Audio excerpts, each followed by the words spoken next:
Machine और train होती चली जाती है। एआई के जितने भी एक्सपर्ट्स हैं आज की डेट में, उन्होंने आज से 10-20 साल पहले प्रेडिक्ट किया था कि जैसे जैसे एआई डेवलप होगा तो सबसे पहले जो जॉब जाएंगी वो जाएंगी ब्लू कॉलर जॉब्स, यानी कि वो लोग जो बहुत ही बेसिक लेवल का मैकेनिकल काम करते हैं, लेबर वर्क करते हैं, ड्राइविंग करते हैं, ये करते हैं वो करते हैं, रोबोटिक्स आएगा और वो वाली जॉब चली जाएंगी। ऐसा हमने मूवीज में भी देखा है, साइफाई मूवीज में। फिर उसके बाद में जाएगी व्हाइट कॉलर जॉब्स, क्योंकि उसके लिए एक अलग लेवल की स्किल चाहिए। फॉर एग्जांपल जो ऑफिस में बैठ करके आप प्रोग्रामिंग कर रहे हो, कोडिंग कर रहे हो। उसके बाद में आखिरी में जो जॉब जाएंगी वो होंगी क्रिएटिव जॉब्स, जैसे फोटोग्राफर्स हो गए, डिजाइनर्स हो गए, विजुअलाइजर्स हो गए, राइटर्स हो गए। इसका एग्जैक्ट उल्टा हो रहा है। सबसे पहले जो जॉब जा रही है वो है क्रिएटिव जॉब्स और व्हाइट कॉलर जॉब्स।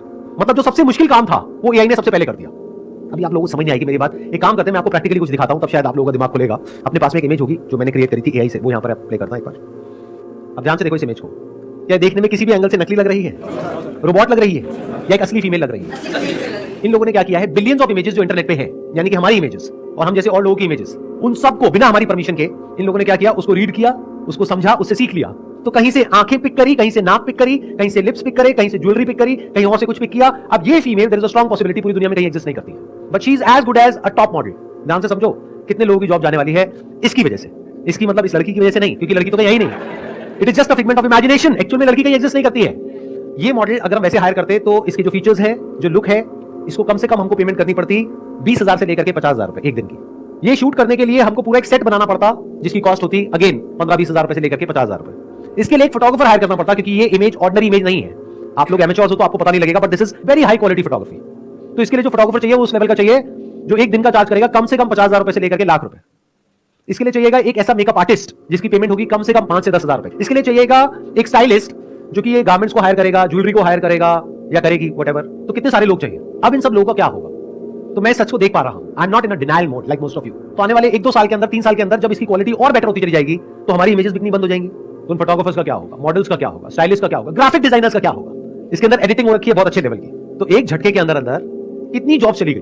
और ये सिर्फ एक एग्जांपल है, और इसी एग्जांपल को जब आप कोडिंग और प्रोग्रामिंग के एंगल से समझोगे तो आपके पैरों के नीचे से जमीन निकल जाएगी। कितने प्रोग्रामर्स लगे चैट जीपीटी को इतना बड़ा कुछ बनाने में? 200 जितने लोग अभी यहां बैठे हैं, बस उसमें कुछ ऐसा बन गया जिसने पूरी दुनिया को हिला करके रख दिया। तो जब उसकी ऐसी 100 कंपनीज कुछ अलग अलग फील्ड में अलग अलग काम करेगी तो सोचो क्या होने वाला है अगले 2-3 साल बाद। चैट जीपीटी को 200 बंदों ने बनाया है। अब मजे की बात, उन 200 बंदों की भी एक्चुअल में जरूरत नहीं है। जैसे ताजमहल के बारे में सुना था, अब ये कहानी है, कितनी सच है कितनी नहीं पता नहीं, कि जिसने बनाया उसके हाथ काट दिए। अब तो एआई खुद मोशन में आ गया। It's like a snowball effect. जैसे ऊपर से एक बर्फ के पहाड़ से आप एक छोटे से पत्थर को फेंकते हो, धीरे धीरे धीरे धीरे और स्नो को गैदर करता है, वो इतना बड़ा हो जाता है कि उसको रोकना इंपॉसिबल हो जाता है। इसको लगे रहने, हटा दे। कौन था ये जिसने कहा लगे रहते? सर आए हो ना मजे लेने के लिए यहाँ पर? अरे हटाओ भाई, इसको हटाओ। अगर आपको कुछ स्टैट्स के अकॉर्डिंग बताऊं तो एआई को आज की डेट में कहते हैं उसका जो इंटेलिजेंस लेवल है वो एक 9 साल के बच्चे जितना है। ये डेटा है दिसंबर 2022 का, और जनवरी 2022 में उसकी जो एज थी वो थी 7 साल, और 7 साल का होने में उसको लगे थे 10 से 15 साल। लेकिन 7 साल से 9 साल तक पहुंचने में लगे 1 साल से भी कम। तो अगले 6 महीने में क्या होने वाला है, अगले 1 साल में क्या होने वाला है, 2 साल में क्या होने वाला है? You can't even imagine in the wildest of your dreams. अब ऐसा नहीं है कि जो मैंने अभी आपको इमेज दिखाई थी इसके बाद में सब कुछ ही खत्म हो जाएगा, लेकिन आप ये कह सकते हो 90% फोटोग्राफर्स का काम खत्म। सिर्फ 10% बचेंगे, वो जिनके अंदर कुछ ऐसा है जो एआई नहीं कर पा रहा है। ये होना ही है, क्योंकि कंपनी के पर्सपेक्टिव से देखो, क्लाइंट के पर्सपेक्टिव से देखो, उसको कुछ भी नहीं देना पड़ रहा है, फ्री में काम हो रहा है और अनलिमिटेड सप्लाई है पीछे से। तो क्लाइंट किसको चूज करेगा? क्लाइंट बेवकूफ है जो जाकर के 8-10 हजार रुपए देगा, वो तो फ्री में एक्सेस करेगा।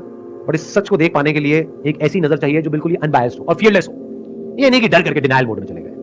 मैंने अपनी इंडस्ट्री में और लोगों से बात करी जो सॉफ्ट फोटोग्राफी इंडस्ट्री में है, तो सबका यही रिएक्शन था, अरे नहीं नहीं नहीं, एआई में वो बात थोड़ी है, हमारी इमेजेस देखो, ये बढ़िया है, वो बढ़िया है, वो बढ़िया है, वो बढ़िया, डिनायल मोड में है। फिर उसके बाद आएगा तीसरा mode, that is panic mode. मतलब पहला होता है इग्नोरेंस, फिर आता है डिनायल, फिर आता है पैनिक। अब क्या करें? इस प्रॉब्लम का सॉल्यूशन क्या है? या तो आपको कुछ ऐसा करना पड़ेगा जो कुछ इतना यूनिक हो कि एआई वो ना कर पाए, या फिर अपनी जो स्किल है उसको चेंज करने के लिए आपको रेडी रहना होगा। अपने ऊपर ये जो ठप्पा लगाते हो ना कि मैं ये हूं, इन सारे ठप्पों को हटाना होगा। आपने 2 साल तैयारी करी है कॉलेज में घुसने के लिए, 4 साल वहां पे पढ़ाई करी, उसके बाद में 10 साल कहीं पे नौकरी करी, तो अगर आपने अपने माइंड में बिठा लिया है कि मैं ये हूं, तो आप बहुत बुरे तरीके से फंसने वाले हो, क्योंकि हो सकता है कुछ टाइम बाद वो जॉब ही नहीं बचेगी। तो आपको कैसा बनना होगा? अपने ऊपर कोई ठप्पा नहीं लगाना है। Be open to new ideas. Time बदलेगा बहुत तेजी से, तो अपने आप को बदलने के लिए तैयार रहो। जो चैट जीपीटी है ना, वो एक लिमिटेड बॉक्स के अंदर ही सोच सकता है। वो जितनी भी इंफॉर्मेशन गैदर कर रहा है ना, वो सारी की सारी ह्यूमन ब्रेन से ही आई है। तो एक तो लिमिट, एक सस्टेन लिमिट आएगी जहां पे वो रुक जाएगा जाके, उसके बाद हमें ह्यूमन की जरूरत पड़ेगी। मतलब एआई की ब्रेन के अंदर इतनी इंफॉर्मेशन है जिसकी कोई हद नहीं है। अगर एआई के भी इवोल्यूशन को आप ध्यान से समझोगे ना, तो पहली जो स्टेज थी एआई की वो थी क्यूरेशन की, आज है जनरेशन की। क्यूरेशन मतलब क्या होता है? जितनी भी सोशल मीडिया कंपनीज है वो सब क्या करती है? कंटेंट को क्यूरेट करती है एआई के थ्रू। यानी देखती है कि आपको क्या पसंद आ रहा है, क्या नहीं आ रहा है, कितनी देर तक क्या देख रहे हो, क्या नहीं देख रहे हो, क्या लाइक कर रहे हो, क्या डिसलाइक कर रहे हो, आपकी पर्टिकुलर एज ग्रुप में, आपके पर्टिकुलर एरिया में और लोग क्या कर रहे हैं, उसके अकॉर्डिंग आपको कंटेंट दिखाया जाता है और आप उसके एडिक्ट हो जाते हो। अगर अभी भी आप लोगों को नहीं समझ आया मैं क्या बोल गया तो एक सोशल डिलेमा करके मूवी है, वो जाकर के आप देख सकते हो। मूवी नहीं है, बेसिकली एक डॉक्यूमेंट्री है। कितनों ने देखी है? सिर्फ 3-4 लोगों ने, बाकियों ने देखी भी नहीं है। एआई की अभी एक कैपेबिलिटी को आपने देखा है, दूसरी को तो अभी तक देखा ही नहीं है। उसका तो प्रीव्यू है जो मैंने भी आपको दिखाया है, ट्रेलर है, एक्चुअल पिक्चर तो देखी ही नहीं है। मतलब क्या देखा है आपने एआई का? जो सोशल मीडिया कंपनीज ने किया, यानी कि क्यूरेशन। क्यूरेशन मतलब क्या? यूट्यूब पे शॉर्ट्स है, इंस्टाग्राम पे रील्स है, फेसबुक पे कंटेंट है। मतलब आपको वही कंटेंट दिखाया जा रहा है जिसके बाद में आप उसको बंद नहीं कर पाओगे चाह करके भी। आपको एडिक्ट बना दिया गया है, आपकी ब्रेन को हैक कर लिया गया है कंटेंट को क्यूरेट करके थ्रू एआई। अब एआई का एक दूसरा फेज शुरू हो रहा है, वो है क्रिएशन, जनरेशन। अभी तक एआई कंटेंट क्रिएट नहीं करता था, क्रिएटर्स करते थे, बट ये जो कंपनीज हैं वो क्यूरेट करती थी कंटेंट को। क्यूरेट मतलब कि इतना सारा कंटेंट है, उसमें से क्या दिखाना है क्या नहीं। मान लो 100 करोड़ वीडियोस है, उसमें से कौन सी आपको दिखानी है कौन सी नहीं, या कौन सी ऐड दिखानी है कौन सी नहीं। This is curation. अब आएगा क्रिएशन।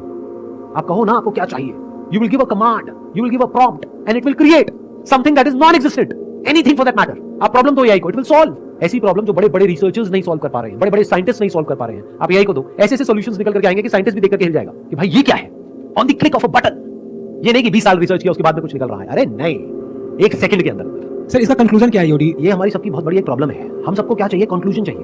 क्या हो अगर मैं आपको कहूं कि इस प्रॉब्लम का ना तो मेरे पास में कोई सॉल्यूशन है, ना कोई कंक्लूजन है, ना मुझे पता है कि क्या होने वाला है। जो भी आपको कह रहा है ना कि मुझे पता है कि क्या होने वाला है, वो महाबेवकूफ है। किसी को नहीं पता है क्या होने वाला है। We are seeing something that was never scene